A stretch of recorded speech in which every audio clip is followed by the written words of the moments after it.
Good morning. I'm John Capadonna, and welcome to the West Texas Vegetable Gardener video series. And I'm going to start off my first video with planting seeds. And this is a very short, simple video, and but it's something I think is critical to getting very good germination.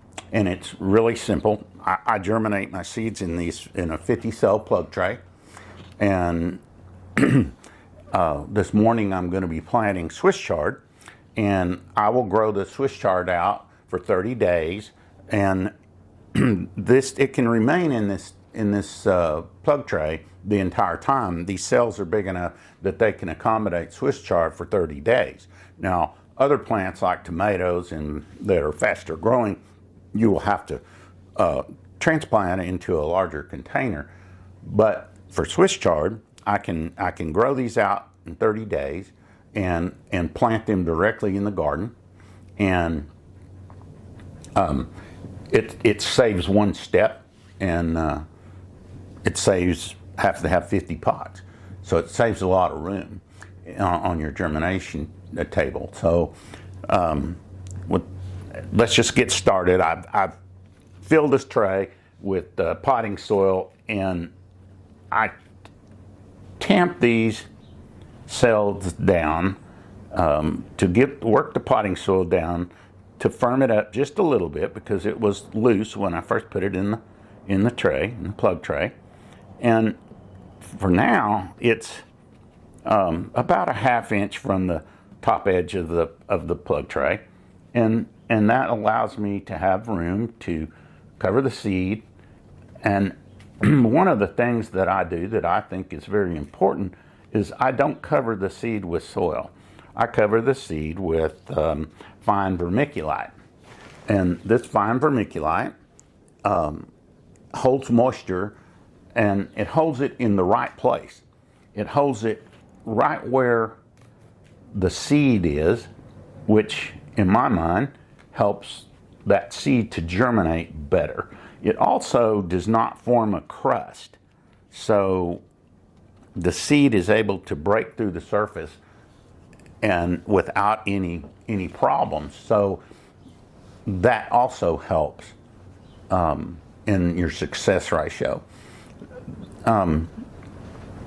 It's important to germinate your seeds at the proper germination temperature.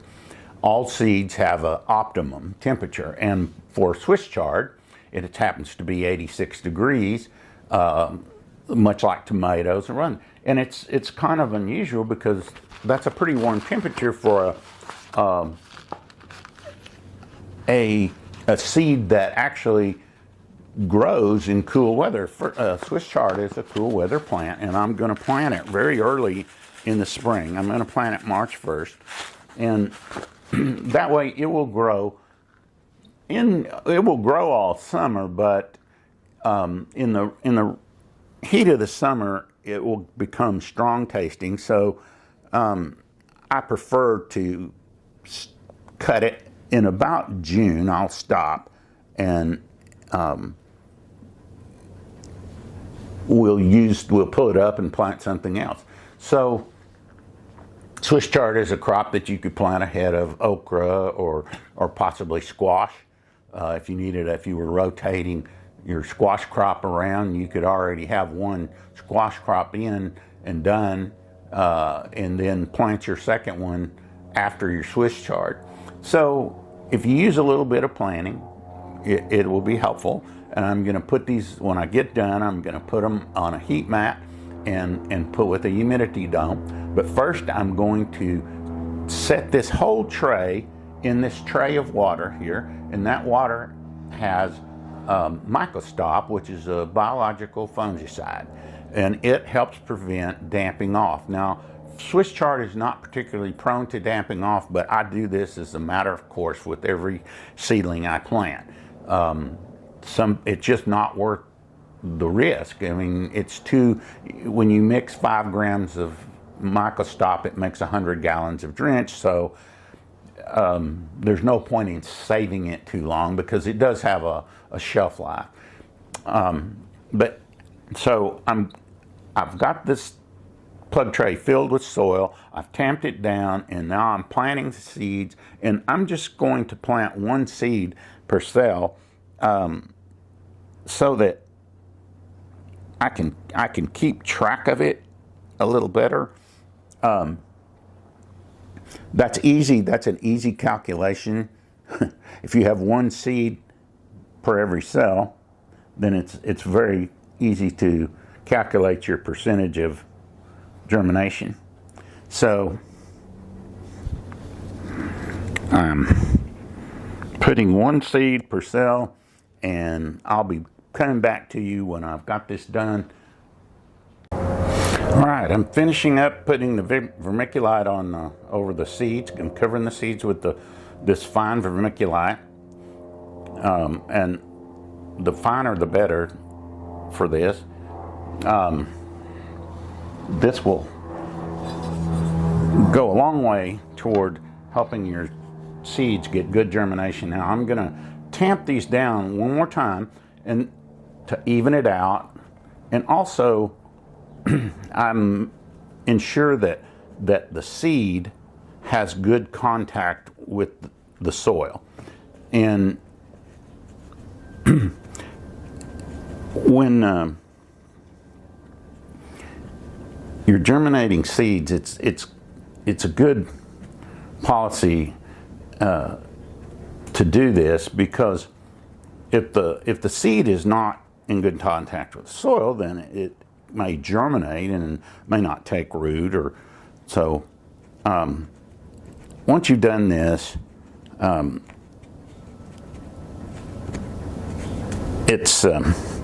it'll be time to water it. And with Swiss chard, I've only planted one seed per cell now, and I've kind of taken to doing that because I like to keep track of the germination rates, and it's easy to do.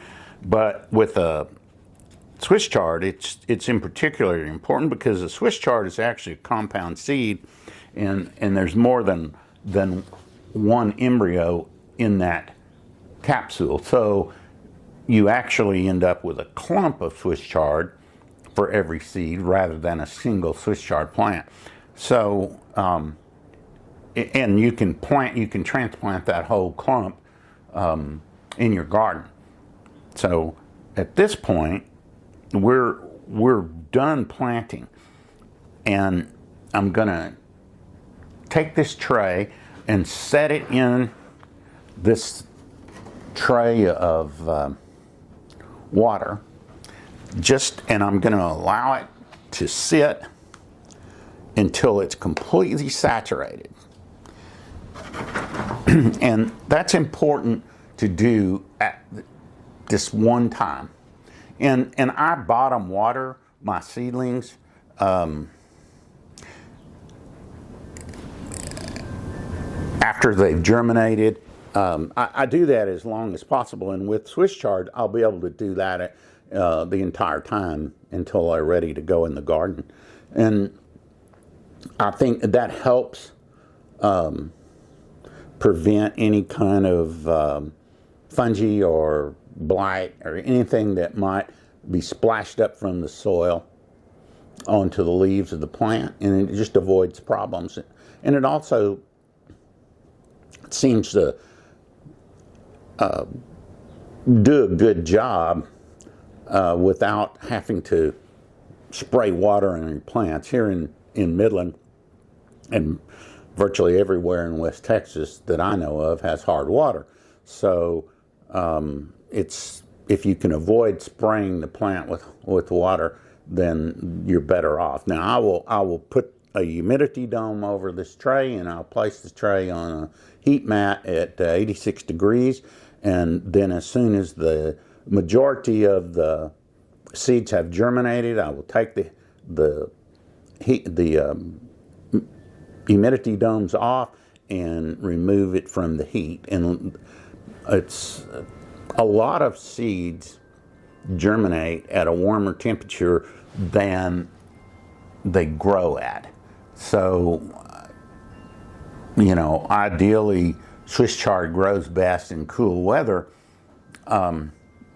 And of course, by West Texas standards, 86 degrees is would probably be considered cool. So, but as far as the seed temperature, that's a fairly warm germination temperature for a plant that you can grow throughout the winter. And you would do this the same in the fall, and you can plant these Swiss chard in your garden in September and enjoy them virtually all winter long. If you have a really hard freeze below 20 degrees or even below 25, it's a good idea to put a row cover over them. And if you do, you can enjoy Swiss chard all winter long. And it'll, since it's a biennial, it will continue to grow all through the spring and into the summer. And it during the heat of the summer, it tastes pretty strong. But if you don't mind the slightly bitterness of the greens, then you can actually enjoy Swiss chard well into the summer. And many Europeans relish the bitter greens, but most Americans prefer their greens to be a little sweeter. So usually I will grow these, plant them on March 1st in my garden, and I'll grow them out until probably until June. And then at that point I'll cut them down and throw any strong tasting greens in the compost and pull them up, and then you can plant a successive crop like squash. So that's about it, and it's just that simple. But this using vermiculite to cover your seeds, and I covered them, by the way, I covered them about 1/4 inch, but covering your seeds with vermiculite rather than soil will improve your germination rate quite a bit.